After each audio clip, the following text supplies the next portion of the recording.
Okay, straight up, can the Canucks acquire Kirill Kaprizov? Probably not, but they should because, Quinn Hughes would be happy about that. Speaking of which, Quinn Hughes doing a lot of talking, and I'm scared. Maybe Jack Roslovic could come save the day and make Quinn Hughes happy.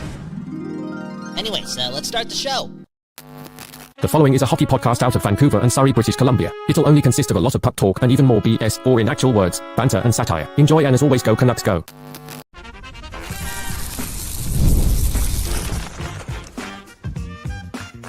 You're Locked On Canucks, your daily podcast on the Vancouver Canucks. Part of the Locked On Podcast Network, your team every day. People, we back doing this, and that's talking about your Vancouver Canucks here on Locked On Canucks. One love to you and you and you and you. Also, one love to the Don't Doze Art Lab. The space, yes, the space right here that's giving you that West Coast bias, and they do it for free, okay? The goodness of their hearts, because, come on, let's be real. You got to look after your neighbors before you look after the world. Speaking of the world, one love, man. One love, okay? Peace and love. Y'all got to listen to some Deepak Chopra. And the Canucks, man, dude, apparently, allegedly, assumingly, in my heart and soul, something is telling me that Jim Rutherford and Patrick Allvin, they're going to try it. They're going to make the phone call. They're going to call Bill Guerin and see if Kirill Kaprizov is available. Because if Frank Saravelli, who's not right 100% of the time, but if he's right this time, that dude, one of the best players in hockey, the best player in Minnesota, he just turned down a $16 million per year contract with the Minnesota Wild. That would pay him, $128 million total? And, if you're any team in the NHL, you got to make that phone call. You got to see if there's a chance. We do live in a world where Luka Doncic was traded, right? Out of nowhere. And you look at the Canucks, you look at Jim Rutherford and Patrick Allvin. They made the Lindholm trade almost 2 years ago. But man, oh man, this would be the swing. Even if there's a 1% chance, you best believe they're making the phone call. Now, what would that take? I don't even want to go there because it seems like it's mission impossible. It seems like the Canucks don't have the pieces. But man, oh man, maybe I will go there. Maybe it's 5 first-round picks. It's Tom Willian or Jonathan Lecker-Mackey and a prayer. Right? And we're not even gonna start with the whole trade Pettersson for Capri. No, we don't have centers, and that trade wouldn't even work. No, you try to do it the other way around, and that's get better ASAP. Hit the grand slam, do Mission Impossible, and impress Quinn Hughes. So am I saying there's a chance? Not really, but you got to make that phone call. We just saw what happened with Toronto and Mitch Marner. You best believe that A, everyone's making the phone call, and B, there might be a 20% chance that he gets traded before the season starts. If, again, Frank Saravelli is right.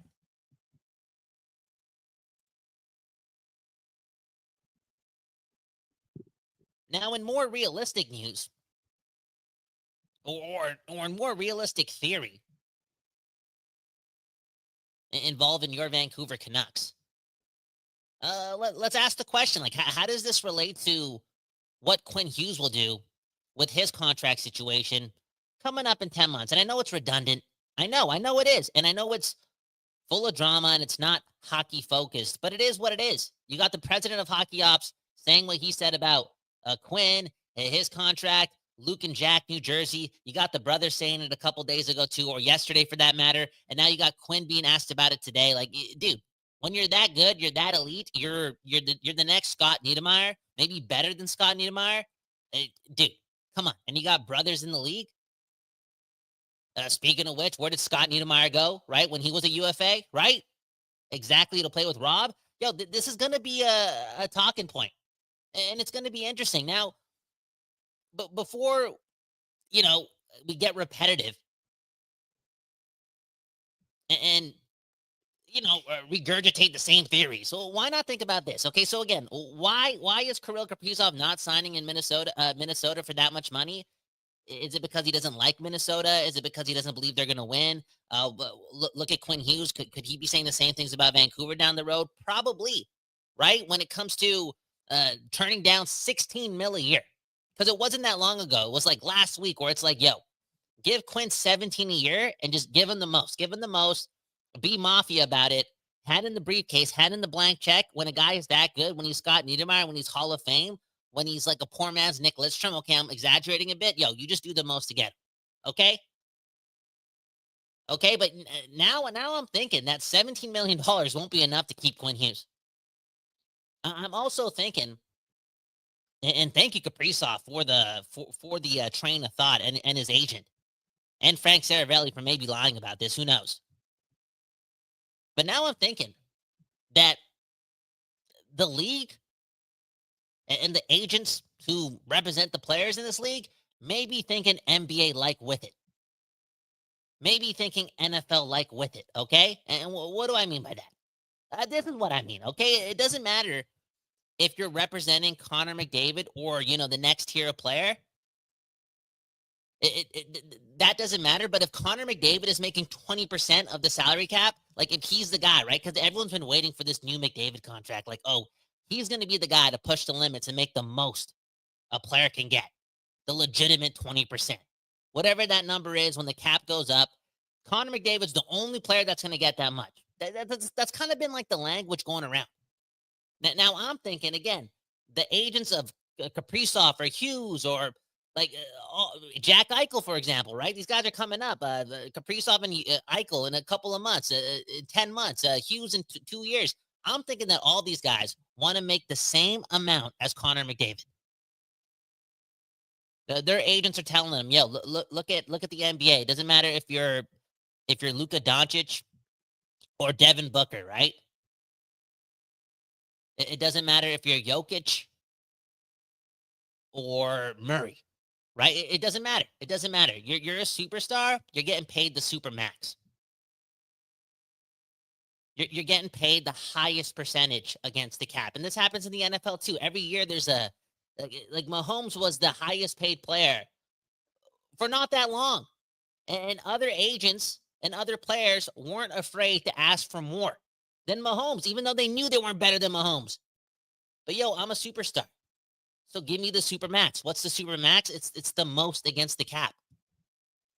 So yeah, on one side, it's like Kaprizov turns down 16 mil a year. Look at the stats. Incredible player. I already, I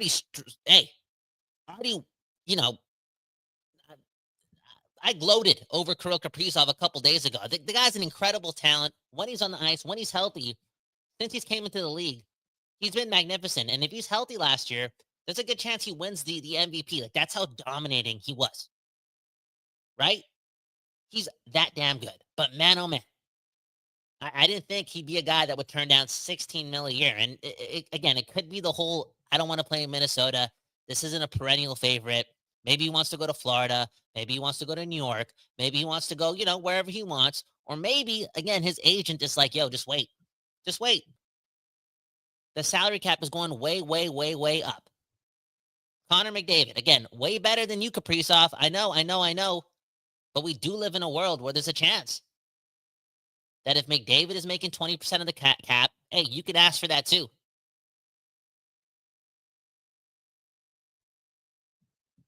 I wouldn't be surprised, man. I wouldn't be surprised. Now, again, in Canuck terms, and this may tick off the fan base, it's like, oh my God, what, Quinn Hughes, you want to build a winner?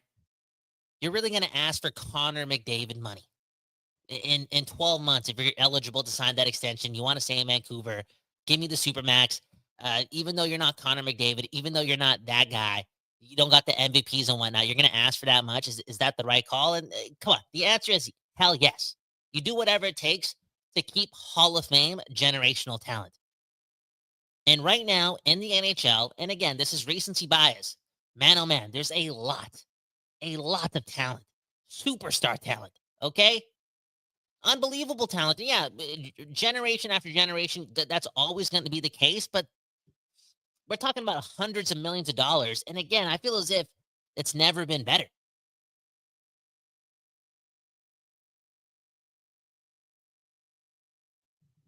It's never been better. There's so much talent, so much skill. so many players that could equate to having magnificent regular season success. I could see it again. If you go into NFL terms, like I could be wrong, but it felt like Kirk Cousins was the highest paid quarterback in NFL history at one point. And if I'm wrong about that, at one point, Jordan Love, I'm a Packers fan. The guy played 17 games, 18 games. And for a short amount of time, he was the highest paid quarterback in football. Not Mahomes, not Josh Allen, not Lamar Jackson. It was Jordan Love. I think things are changing. And to me, rightfully so. I mean, we're talking about the NHL, a much more aggressive sport than basketball. Right? Similar to football. Go get paid. Especially if you're that damn good.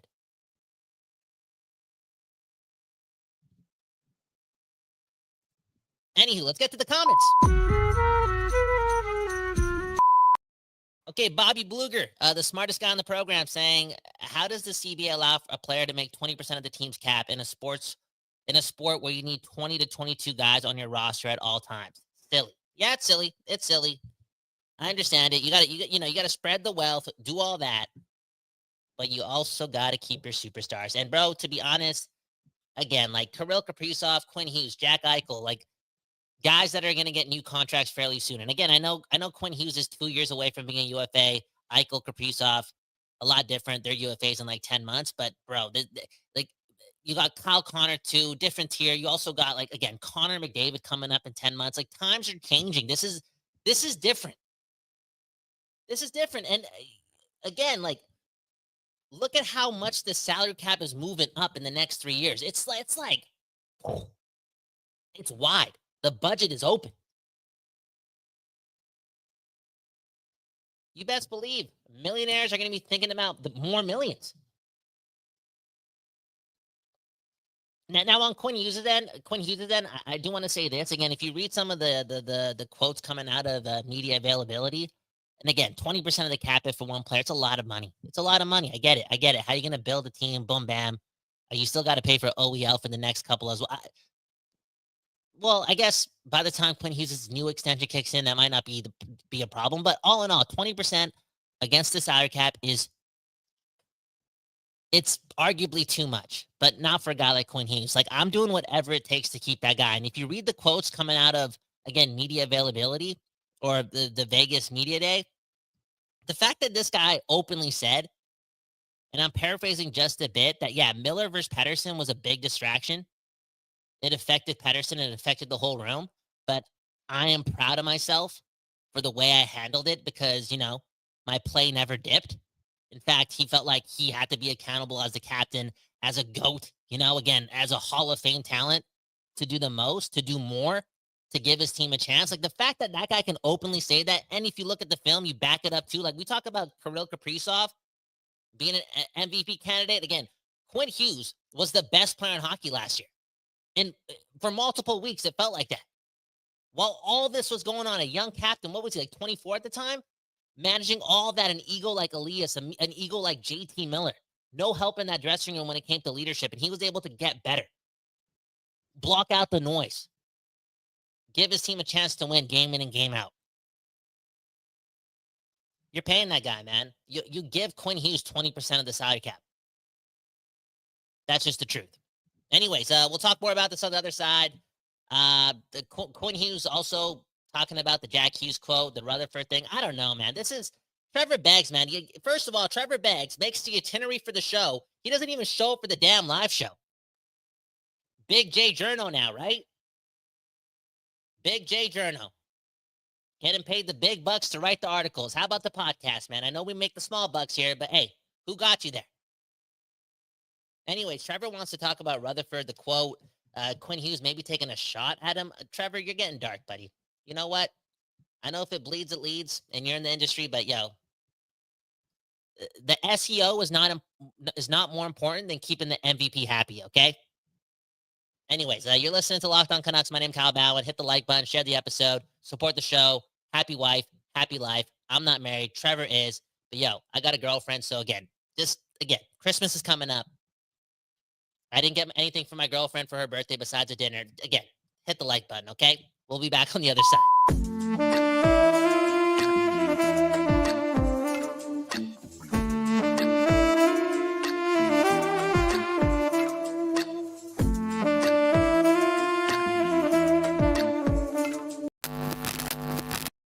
Today's episode is brought to you by FanDuel, man. Trevor loves playing FanDuel. He loves playing with his daughter. I don't know if that's illegal or not, but hey, family bonding, you got to do what you got to do, right? And the NFL season is right here.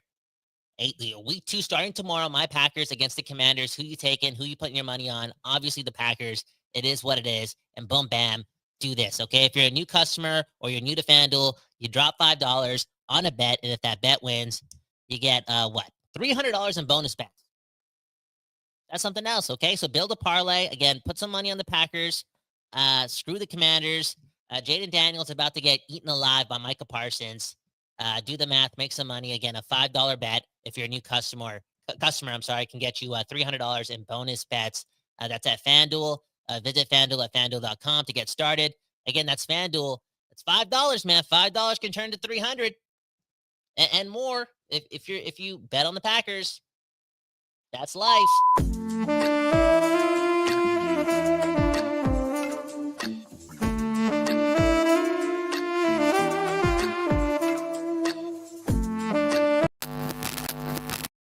Okay, we back doing this, and that's talking about your Vancouver Canucks. Trevor Beggs has joined us. He didn't forget about the people. Yeah, man, I know you write articles now for a living, Trevor, but don't forget where you came from, Trevor. Again, remember what I told you a couple weeks ago? Don't let this get to your head. Trevor Beggs, take it away. Honestly, man, it hurts. It hurt. Every minute I miss of Locked On hurts me in the inside. I got caught up in a big editorial meeting. What can I say, man? But yeah, no, it's every minute I miss hurts, and I'm happy to be here, man. Look, did you tell the people that Quinn Hughes is going to make $20 million a season or what? Yeah, we already talked about it. I said, yo, whether it be 20 million or not, whatever he wants, you pay him. And, I brought it up. I feel as if some players, there's a small chance that if Connor McDavid makes 20% of the salary cap, he gets the ultimate max. Again, every big J journal been saying that for years. I wouldn't be surprised if other players who are superstars, elite superstars, do the same. And I don't know, like the people talking, they don't get how the math would work. How do you build a team when you pay one player 20% of the salary cap? But I feel like you win cups with the legitimate Hall of Famers, and Quinn Hughes is the greatest Canuck of all time. And Connor McDavid, I mean, he's the second greatest Oiler of all time. Like you just gotta pay these guys. It is what it is.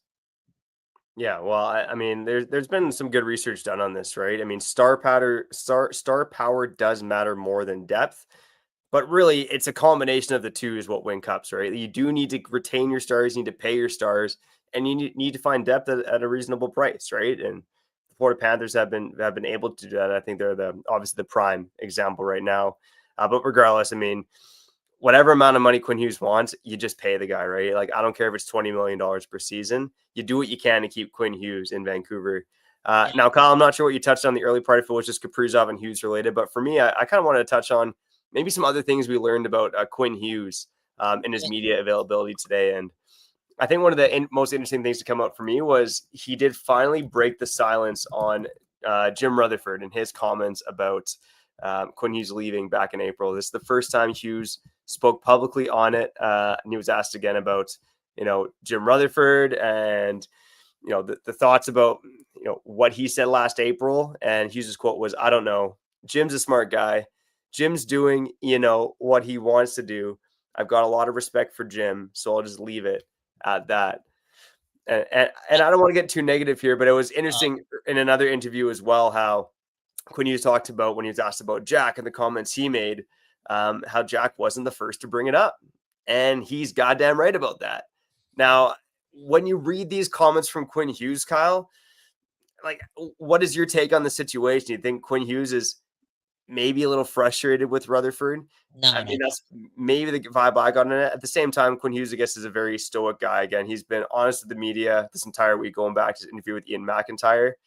But it goes back to the fact that Jim Rutherford shouldn't have said what he said.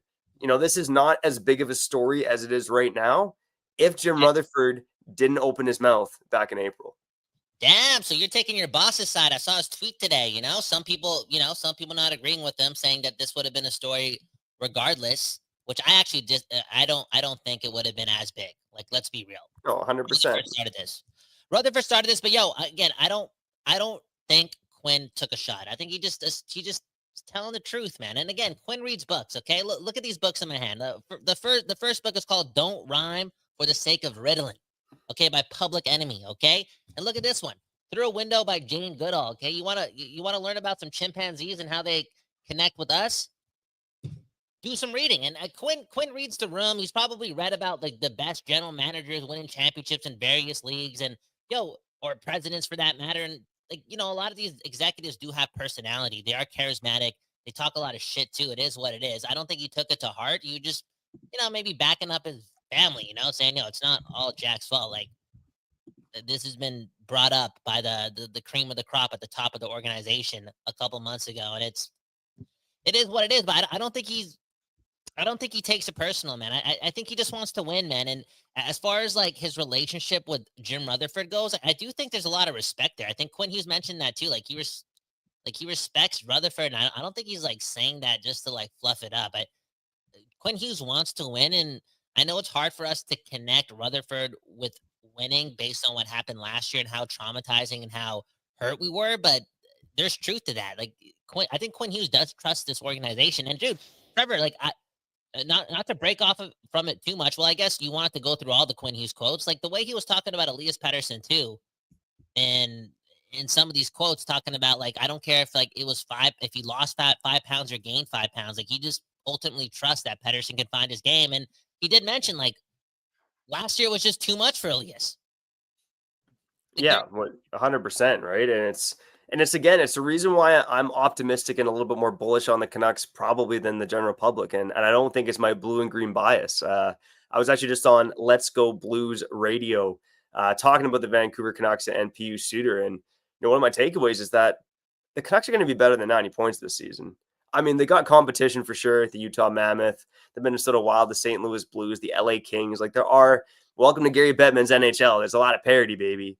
The Canucks are going to have competition to make the playoffs, but for everything that went wrong last season, 90 points is pretty damn impressive. And, again, I don't know if Elias Pettersson's going to bounce back and be an 100-point superstar. I don't have the answer to that, but I can almost guarantee you he's going to be, a couple steps above what he was last season. Yeah. Because he's healthy, because he doesn't have to deal with the drama. There's a lot of positives with Elias Pettersson. And, Quinn Hughes, again, to stay in Vancouver, he's going to have to see it to believe it. But I think there's a lot of reasons to believe in Elias Pettersson. And yeah, nice to hear Quinn Hughes say some positive things about a guy who really the Canucks season hinges on. I wonder if, like, again, go read what Quinn Hughes said about Pettersson. I actually loved reading all that. It felt good. It was like the captain cosign. Now, action matters more. And I wonder how much closer they get this year, or if there's like some death stares from across the room coming from Quinn to Elias, more so than last year. Like, I wonder if it's easier because everyone needs a pat in the back. Everyone needs to be held accountable. And JT Miller tried to do it with Elias last year, the aggressive way. I wonder if like it's easier for Elias to wake the puck up if the message is coming from Quinn. Yeah, 100%. And look, there's another report today from Jason Bruff on Sportsnet 650, who apparently one of his sources said that the Canucks power play meetings last year were completely dysfunctional because two guys didn't want to talk to each other. And I think we all know who those two guys are, right? And Quinn Hughes was caught in the crossfires of it. It's no surprise that he said that last season wasn't fun, but there's no excuses anymore for Elias Pettersson, right? It's come in. Give it your all. And Kyle, I agree with you. That quote that Hughes had about Pettersson was nice to hear. And I'll read it right now. He's like, quote, "I'm not going to lie to you. All the nonsense last year really weighed on Pettersson heavily from a personal standpoint and a professional standpoint. No one wants to deal with that. Given that, you have to find a way to perform through that as well. But he's a really competitive person, and I expect him to have a great year. Quinn, I expect Pettersson to have a great year as well." Man, oh man. Go Elias, go. I'll say this too. If Elias like bounces back, and go ahead and do this, like go connect this to like what Kaprizov wants to sign for and what Quinn may make and how everyone wants, maybe these superstars want to make 20% against the cap, right?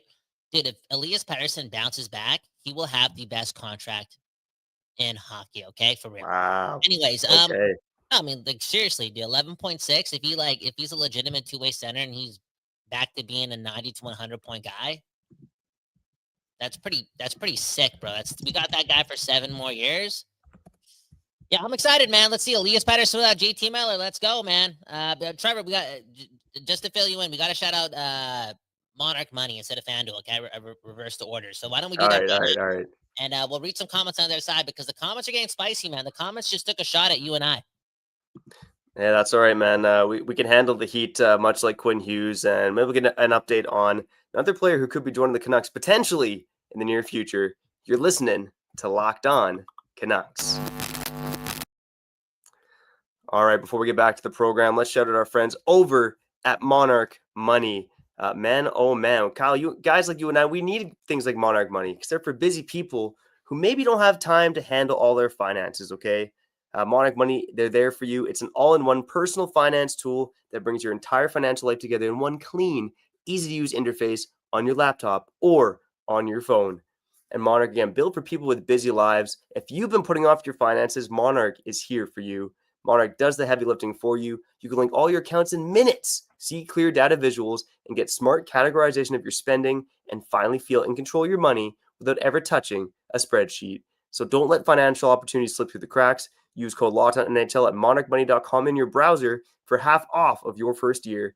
That's 50% off your first year at monarchmoney.com with code LOCKEDONNHL.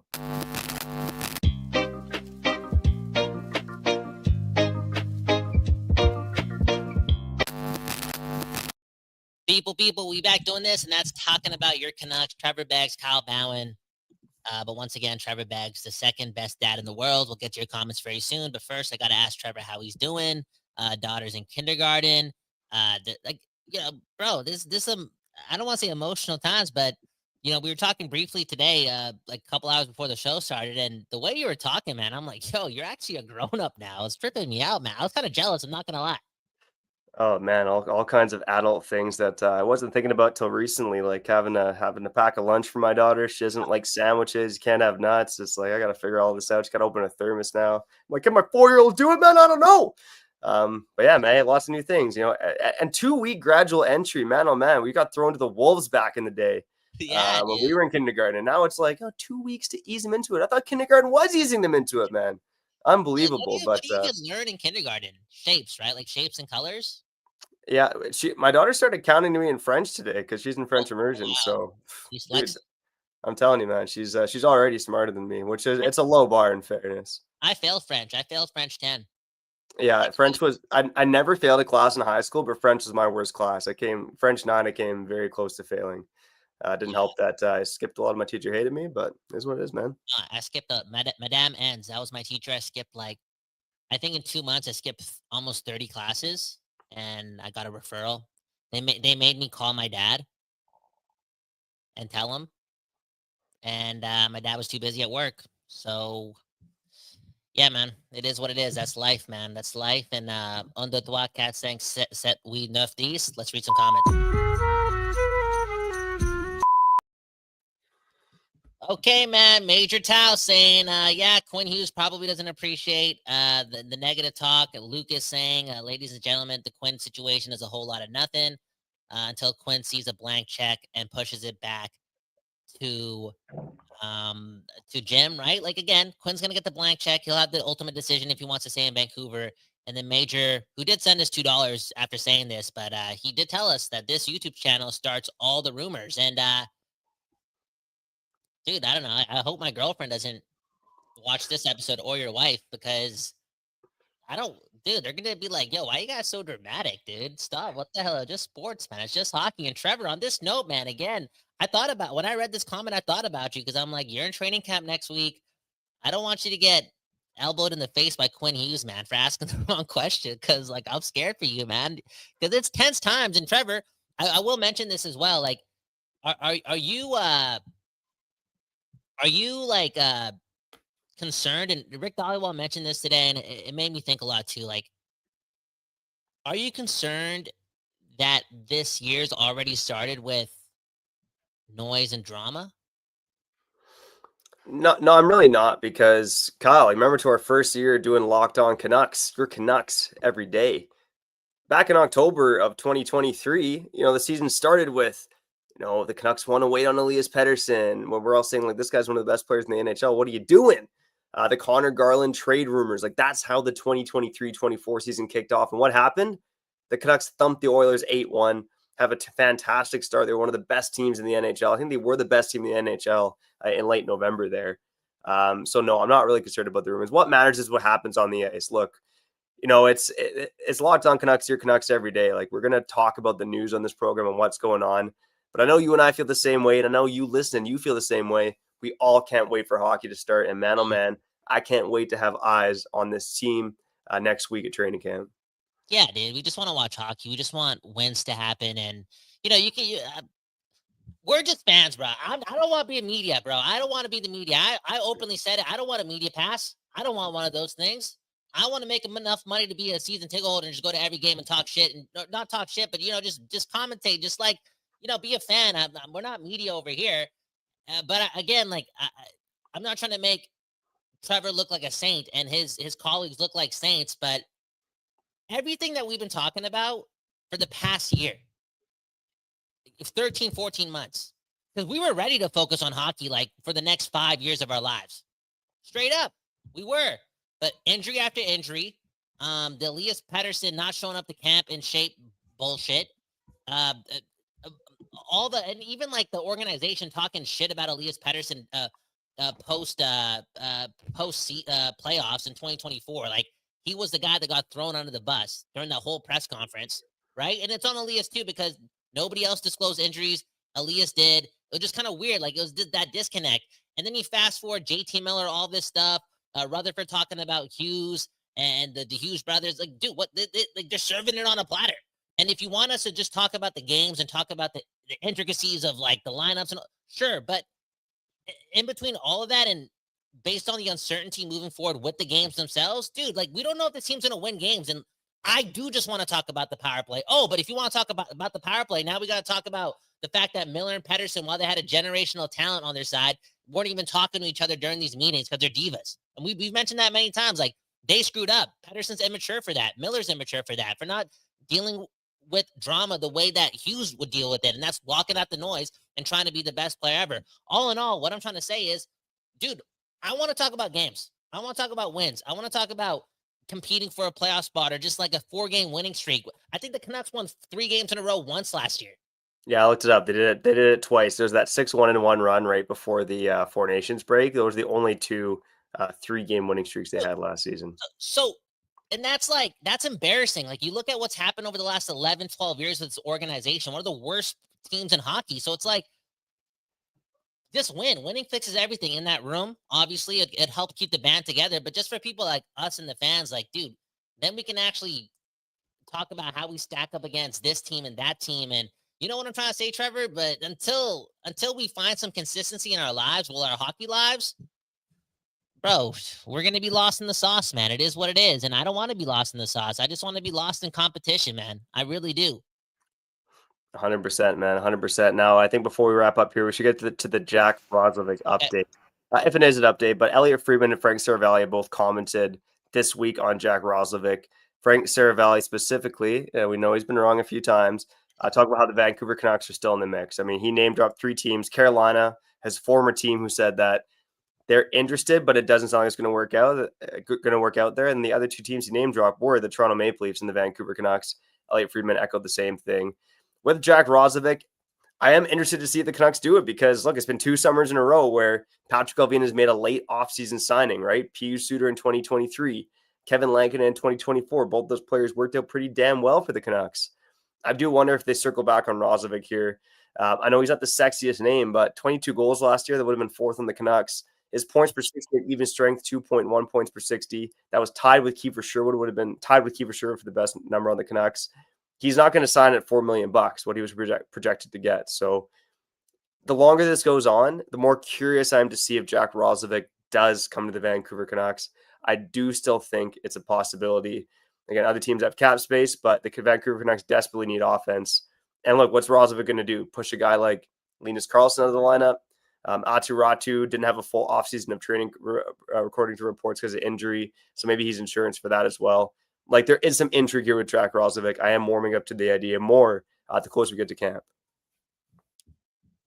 Yeah. I mean, again, not the sexiest of names, but I think, and correct me if I'm wrong, you're warming up to it because you know it's going to be like a 1-year deal worth like 1.25. It's going to be pennies on the dollar. Because there was times where like Kevin Lankinen, the way he was hyped up with the fancy stats last year, and him and his agent worked on it last summer. Like, they tried to get himself a long-term deal and they couldn't get it done.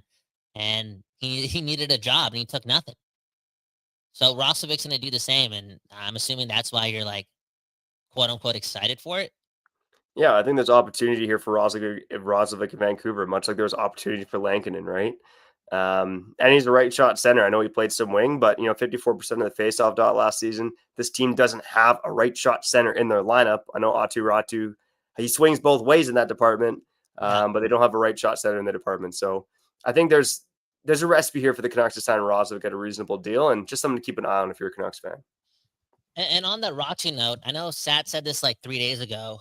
He said something about, or 2 days ago, he said like, I'm paraphrasing just a little bit, but it was like, it was hard for the Canucks to move Ratu because they didn't want to. You know what I'm saying? Like, maybe like in trade packages where they might have gotten maybe 2C, they were hesitant to like take a chance by giving away Ratu for a guy. Again, like, you're not talking about trading for Mason McTavish or Ratu. I mean, I think you're talking about other guys, right? And all in all, like, this team is hopeful in Aatu Ratu, and I don't know, like, is signing Roslovic like taking away some opportunity?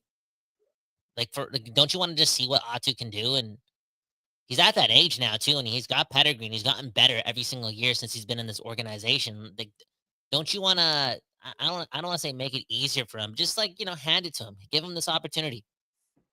Yeah, I definitely want to see Ratu in that spot, but it's a risk, right? Especially considering the fact that he didn't really play in the playoffs last year, was injured, and reportedly didn't have a full offseason of training. So, yeah, I'm excited to see Aatu Ratu. He's one of the Canucks I'm most excited to see, but it is a risk that you're going to pencil him into a 4C or even a 3C spot. There's a world where I know he's not a prospect anymore, but he's like the Canucks' best young player. Like, Trevor, you know what? Next, when you go to training camp, find a way, man. You and him go out for like, I don't know, a 12-pack or something by the water or something. Just talk about life, hype him up, get him confidence, get him confident. Again, Trevor, like, we want you to do your job and do your thing and be a big J journal. But if you can go out there and be a fan, be a good person of support for the players and just help us win, the people here at LOC will greatly appreciate you, because we just want to win. And maybe you're the missing piece to all of this, Trevor. Did you ever think about that? Like, you could do something special here, man. Yeah, I don't want to pump my tires too much. Again, my 4-year-old daughter is smarter than me, so it's a low bar. But good vibes, Beggsy, man. I bring it here sometimes on Locked On Canucks, and then sometimes I'm the darkest guy on the program. So, yes, I swing both ways sometimes too. Wait, what? That's life. That's life. That's emotional. That's us being emotional beings. I'm going to send you a podcast, actually, with Deepak Chopra. You taught me a lot, and you just got to come to terms with that. Anyways, hit the like button, subscribe to the show, share it with a friend. Go Canucks, go. We're sorry for spreading rumors or, regurgitating what Jack Hughes and Jim Rutherford said. Like, we weren't reporting on what, like, we weren't saying Frank Saravelli said that Quinn Hughes wants to play with his brothers. That would be us maybe spreading rumors. But it was Jim Rutherford and Jack Hughes, okay? So normally I don't get sensitive, but it's like, if they're coming after Trevor, Big J Journal Trevor, and saying that Trevor's starting rumors, I'm going to have Trevor's back and say, it's not him. It's not him. Leave us alone. But hit the like button. Thank you. Yeah, it's just like when people come after you for being too jacked or your voice being too sexy, man. Sometimes I want to have your back too, man. So that's why we're here, man. Again, great colleagues, potentially friends as well. We love doing this. We love talking hockey with you here on Locked On Canucks. If you like what we're doing, you can help out the show by sharing with a friend, subscribing, liking the video on YouTube, 5-star review on podcast platforms as well. We'll be back tomorrow here on this show that we call Locked On Canucks. Peace.